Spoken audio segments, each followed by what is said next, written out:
know that the Palestinians are the exact opposite of peace-loving. You know this. They have only tried to destroy Israel time and again. They are terror-loving, not peace-loving. When Israel defends herself, the Palestinian representative comes here, stands here, shedding his crocodile tears. As long as so many of you are Jew-hating, you don't really care that the Palestinians are not peace-loving. To you, the UN Charter is just a meaningless document.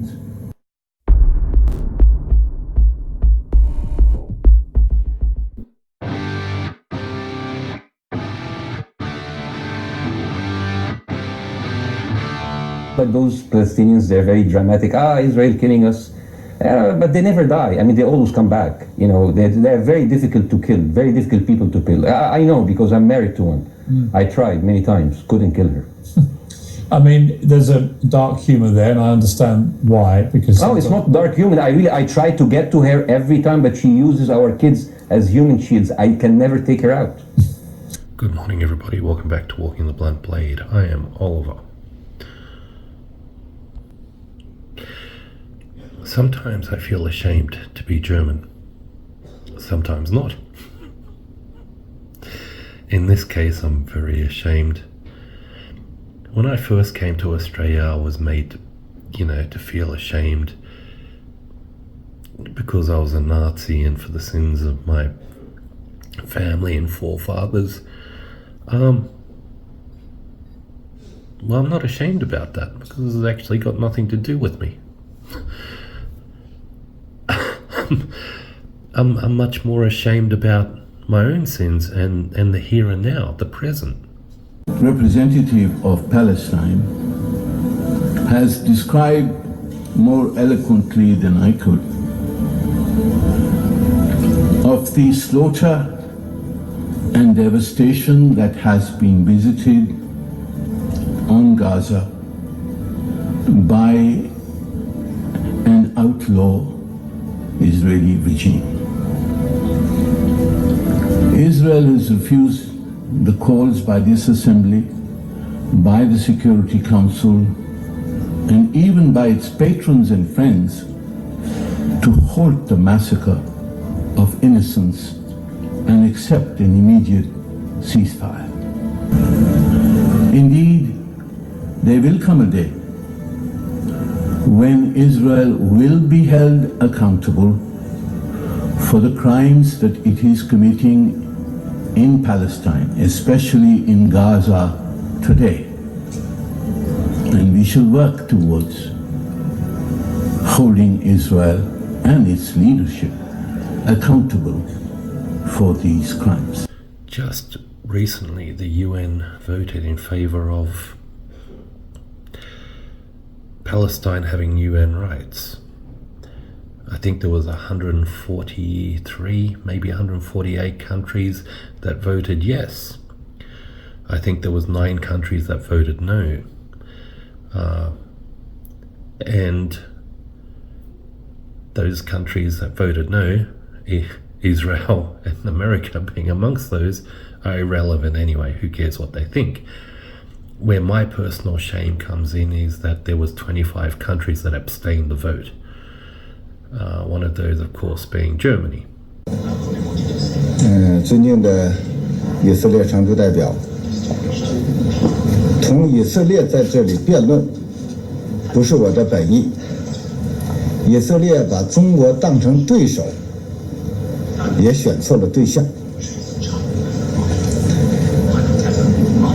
你应该明白，从这一轮巴以冲突一开始，中方就以非常明确无误的语言谴责一切伤害平民的行为，伤害平民违反。Iran acknowledged and supports the General Assembly decision today. The decision represents a modest yet crucial step in fulfilling the international community's obligation toward the people of Palestine and restoring some of Palestinians' inherent rights. Palestine has demonstrated its commitment to peace and its ability to fulfill the obligation on the UN Charter. Consequently, it deserves full membership in the United Nations.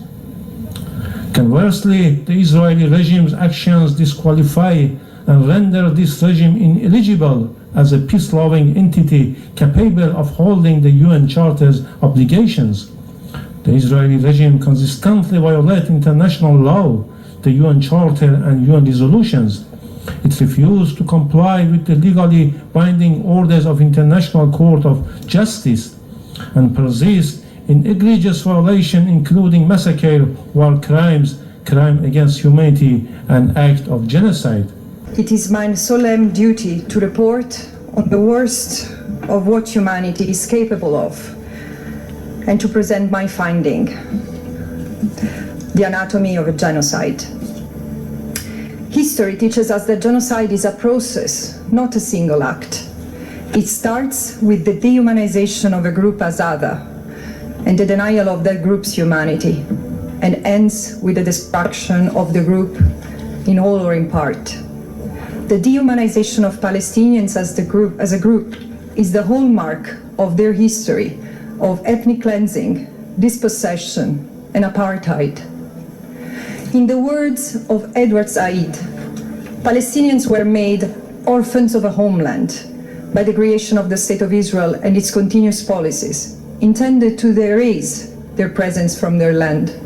For 216 days, the people of Gaza have endured brutal Israeli onslaught, resulting in death, destruction, famine, even genocide. Enough is enough. I guess I'm ashamed because I think Germany should be in the forefront of all of this. When Israel started with its retaliation, I always said Germany shouldn't get involved, and by that I meant physically on the ground supporting Israel. Because Israel is big enough and ugly enough to look after itself. Where my shame comes in is that I believe Germany to be a very well advanced, well balanced and logical society. And I'm ashamed that of all the nations in the world that understand what genocide looks like, Germany chose to keep quiet. What can I say? I'm sorry. Cheers, everybody.